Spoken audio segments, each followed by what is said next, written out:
Existem pessoas que precisam romper com namoros que são terríveis, desastrosos.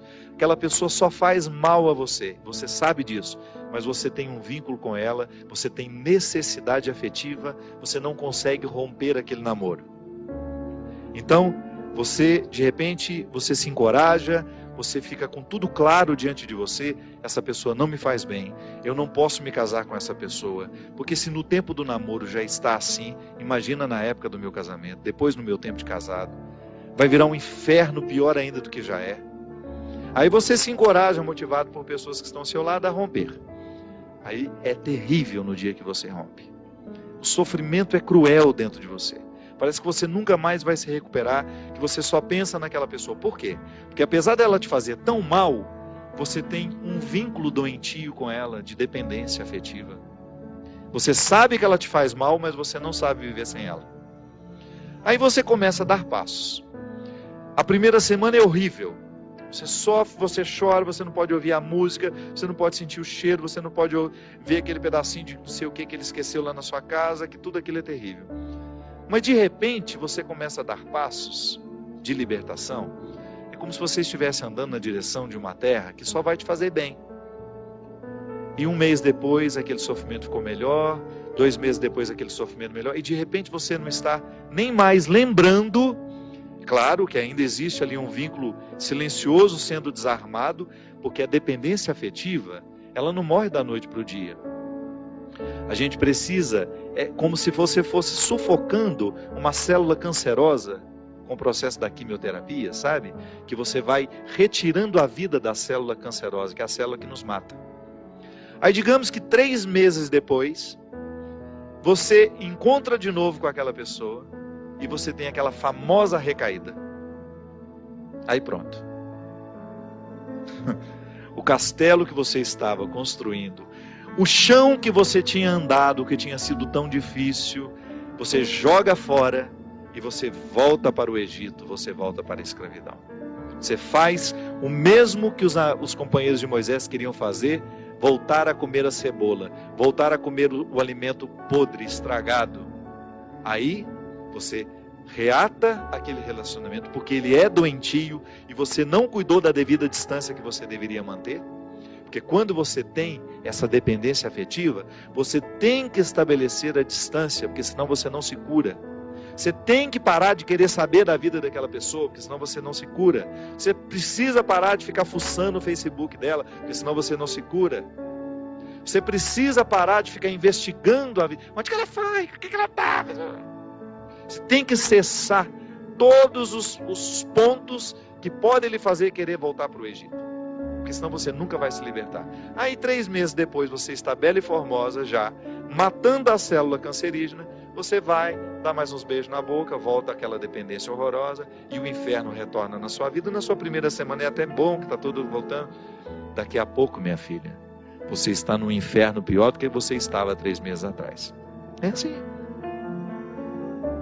Quando a gente não sabe viver o desconforto que nos edifica, a gente se boicota o tempo todo. É como parar de beber, é como parar de fumar.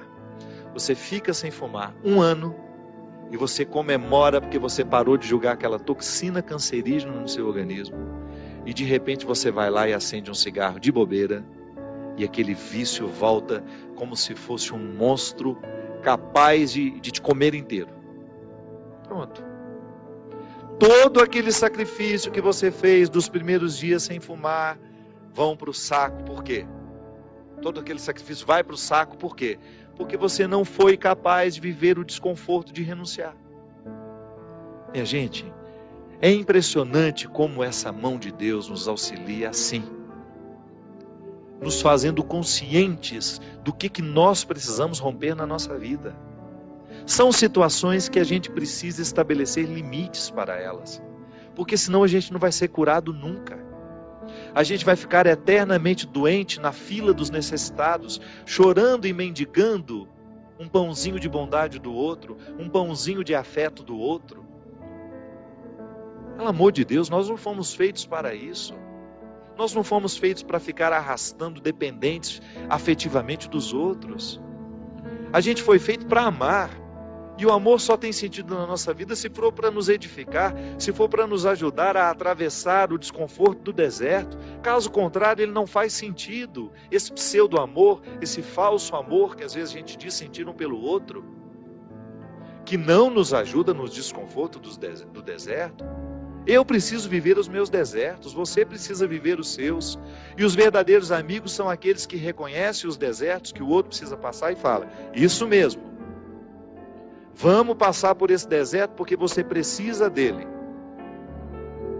Agora, a Poliana, ela quer aquela vida feliz, ordenada. Lembra daquela personagem?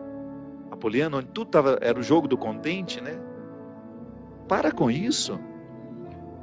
Assassine esse instinto infantil que existe dentro de você, que lhe faz ter medo dos desconfortos da vida. O desconforto da vida, quando bem vivido, ele só nos torna melhores. Tira essa máscara de coitadinha que você gruda na sua cara para os outros terem eternamente pena de você. Você só perde tempo na vida assim. Que bobagem! Deus nos segura na nossa mão é para a gente ter condições de atravessar esse deserto. Não é para ficar recaindo eternamente e voltar a comer as cebolas do Egito, porque a gente teve dó de nós, porque a gente teve dó do outro, não. A caminhada é para frente que se vai. E chega um momento quando Moisés chega diante de Deus e fala: agora você resolve essa situação, porque eu não sei mais o que fazer. Já construíram um bezerro de ouro no meio do caminho, já arrumaram confusão, já estão adorando até outras situações, então nem lembrando que o Senhor existe. Eles só não voltam porque está longe demais, mas retornam de outra maneira, não retornam na geografia, sabe? Eles não voltam geograficamente porque estava longe já do Egito. Eles morreriam no meio do caminho.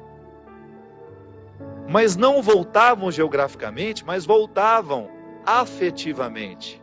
Porque às vezes a gente já ultrapassou o território da nossa escravidão físico. Eu já saí da cadeia, mas a cadeia não saiu de mim.